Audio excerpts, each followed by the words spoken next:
Hello, I'm Jane Pauley. Here's the story of a guy who took the walk of a lifetime. Meet Joe Lyles and his life calling. There's a saying on the Appalachian Trail that the trail will provide. Did you know that before? The trail taught me that. The Appalachian Trail runs from Georgia to Maine. It's a walk in the woods or a scramble over rocky streams. Mountains, followed by more mountains. A 2,200-mile walk of a lifetime. Joe Lyles met his first through hikers during a short hiking trip 12 years ago. I saw a light in their eyes, and I wanted to find that light for myself. He was looking for something more profound than just a change of scenery. I kind of felt like I was doomed to live life the hard way. It got so ridiculous that I thought that traffic lights were conspired against me. I sensed that the trail would change me. I had no idea how much. But the trail would have to wait until Joe could retire with a pension. He took another year to assemble the proper gear and train. How does one train for a 2,000-mile hike? I did Cox Mountain over and over again. At first, I couldn't make it up halfway without stopping and panting. Anytime the temperature in North Carolina would go below freezing, I was out there, but nothing can prepare you like getting out there on the trail and just doing it.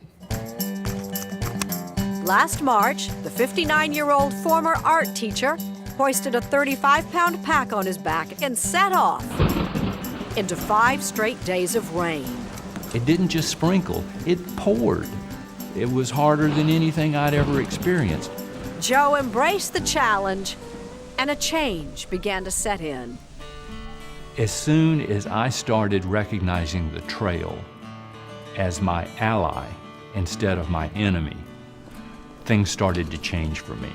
The important lesson I learned is I can find happiness in the rain. And you were by yourself. What if something had happened? That caused a lot of people concern. People wanted to give me guns to take.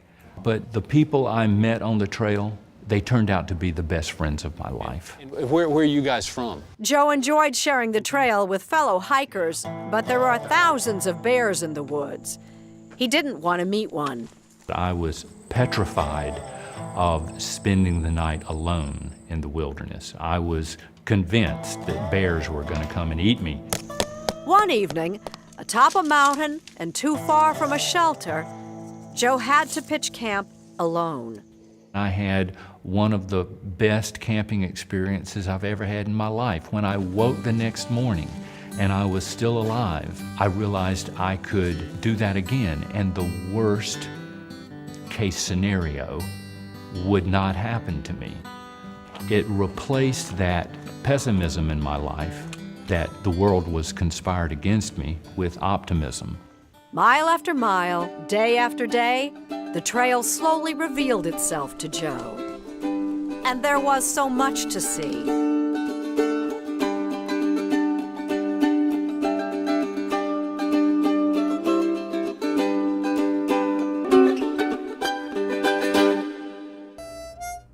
You had time to be a philosopher on the trail. What I found is the big picture is too big. You've got to take that first step, and then in many cases, the next step will be revealed to you. Finally, after 6 months and 6 days, Joe reached the summit of Mount Katahdin in Maine. The end. And a new beginning. I found out what getting up every morning and hiking 15 or 20 miles can do for you. If I can focus that kind of energy on the things that I care about, I can do some amazing things with this next chapter of my life.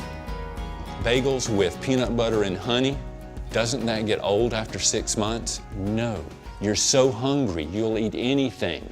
Re-energized by the trail, Joe now spends more time pursuing his life's passions. I am a hiker on the trail. Georgia. Along the way, he was inspired to write the hiker's song. It runs from Maine clear down to Georgia. Which has made him a bit of a folk hero. We got our name. And he's recommitted himself to his lifelong interest in Native American culture and music. Are you finished being a teacher? I don't think I'm ever going to be finished being a teacher. My classroom is going to be the outdoors. I love the chance to inspire people, and I'm hoping that that will only continue with more intensity in this last chapter of my life. It's a lucky time of life. I consider myself to be a very, very lucky person. Joe Lyles, the man who walked 2,200 miles to find happiness in the rain, finally has a new light in his eyes.